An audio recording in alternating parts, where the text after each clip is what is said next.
अपनी तीसरी राशि यानी कि मिथुन राशि वालों की बात करते हैं। मिथुन राशि कैसा जाएगा आपके लिए मार्च 2026 का ये पूरा महीना? तो ये महीना आपके लिए काफी प्रोग्रेसिव है, काफी भागा दौड़ी वाला भी, यानी कि ट्रैवल से रिलेटेड भी कई सारी एक्टिविटीज हो रही हैं और नई अपॉर्चुनिटीज भी अब आपके सामने आ रही हैं। पूरे महीने गुरु आपके लगन में रहेंगे और 11 मार्च के बाद मार्गी होकर आपके निर्णय क्षमता और आत्मविश्वास को और मजबूत कर देंगे। शनि पूरे महीने 10वें भाव में बैठकर करियर में मेहनत और जिम्मेदारी बढ़ाएंगे। वहीं पर राहु मंगल और बुध 9वें भाव में रहकर भाग्य, लंबी यात्राएं और नई सीख के अवसर भी आपको देंगे। अब इसको और आसानी से समझते हैं। 2 मार्च को शुक्र और 10वें भाव में और 15 मार्च के आसपास सूर्य भी वहीं पर आ जाएंगे।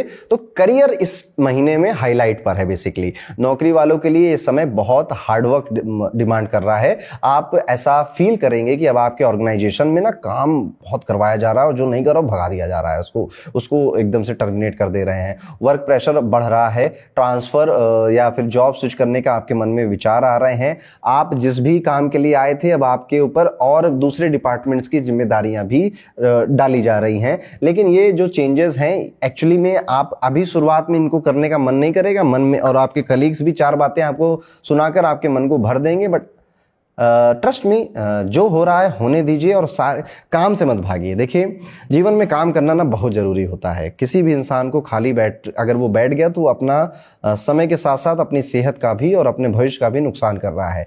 बहुत कम लोग हैं इस दुनिया में, 140 करोड़ तो सिर्फ भारत में ही हैं। कितने लोगों को काम मिल रहा है? बहुत कम। ठीक है, आपको ये एहसास इसलिए नहीं होता क्योंकि आप दिल्ली, एनसीआर, बेंगलोर, हैदराबाद, चेन्नई, पुणे कहीं या यूएस, कनाडा में कहीं रह रहे हैं जहां पे आपके आसपास सब काम कर रहे हैं। बट कभी देखिए इस दुनिया में कितने सारे लोग बेरोजगार घूम रहे हैं। मिथुन राशि वालों, आपको अगर काम जरूरत से ज्यादा मिल रहा है ये अच्छी बात है। एक बड़ी अच्छी कहावत है कि कंगाल होने से जी का जंजाल होना ज्यादा अच्छा है। अगर आप कंगाल हैं उससे ज्यादा बेहतर है कि आपके पास काम बहुत ज्यादा है।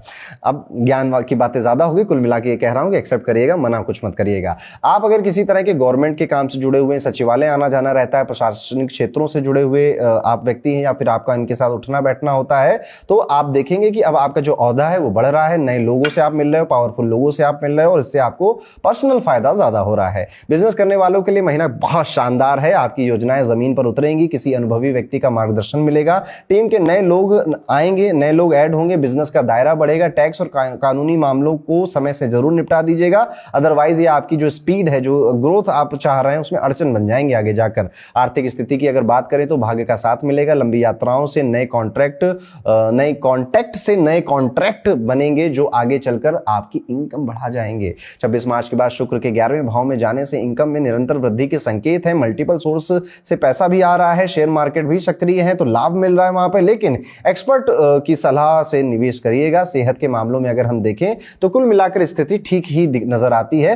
थोड़ा मोड़ा मानसिक तनाव बस यहां पे दिखाई दे रहा है, थकान, थोड़ा मोड़ा चिड़चिड़ापन, हेडेक, इतनी ही इश्यूज दिखाई दे रहे हैं, नथिंग वेरी सीरियस। मेडिटेशन, पर्याप्त नींद लेना, हल्का भोजन करना, यही इसके उपाय हैं। थोड़ा सा फैट खाना कम करिए, जंक फूड खाना कम करिए, कंट्रोल करिए। कोलेस्ट्रॉल अगर आपका ऑलरेडी है तो ऑलरेडी कम करिए, नहीं तो फिर वजन बढ़ने की समस्या या फिर अच्छा नहीं लग रहा, पॉजिटिव नहीं लग रहा है, ऐसा फील कर सकते हैं। प्रेम संबंधों की अगर बात करें तो ये महीना खुशियां देने वाला है। आप और आपके पार्टनर के बीच नजदीकियां बढ़ेंगी, बार बार साथ में समय बिताने के बहाने मिलेंगे, मौके मिलेंगे। पुराने गिले शिकवे दूर होंगे। कुछ लोग शादी का प्रस्ताव भी रख सकते हैं और अविवाहितों के लिए विवाह के योग बन सकते हैं। शादीशुदा लोगों को महीने की शुरुआत में थोड़ा अहम टकराव महसूस हो सकता है, लेकिन 11 मार्च के बाद स्थिति संभल जाएगी। आप दोनों के बीच समर्पण और समझ बढ़ेगी। परिवार की बात करें तो घर का माहौल सामान्य से अच्छा रहेगा। आप लंबी यात्राएं या तीर्थ यात्रा पर जा सकते हैं। माता पिता की सेहत में सुधार होगा। आप उनके साथ समय बिताना पसंद करेंगे। भाई बहनों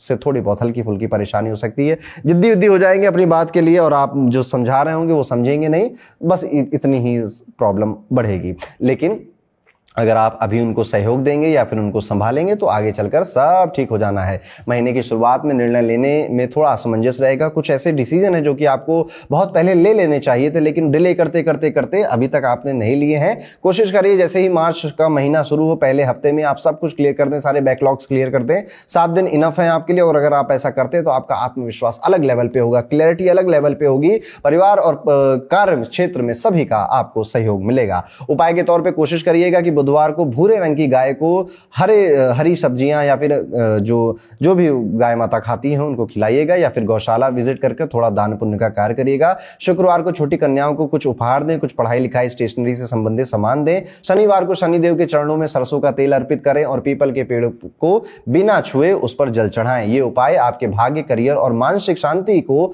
संतुलन में रखेगा। कुल मिलाकर मार्च 2026 मिथुन राशि वालों आपके लिए मेहनत, यात्रा और उपलब्धियों का महीना होने वाला है। जितनी मेहनत आप करेंगे उतना परिणाम मिलेगा और महीने के अंत तक आप खुद को पहले से ज्यादा मजबूत और आत्मविश्वासी महसूस करेंगे। तो ये था मिथुन राशि के लिए कैसा जाएगा मार्च 2026 का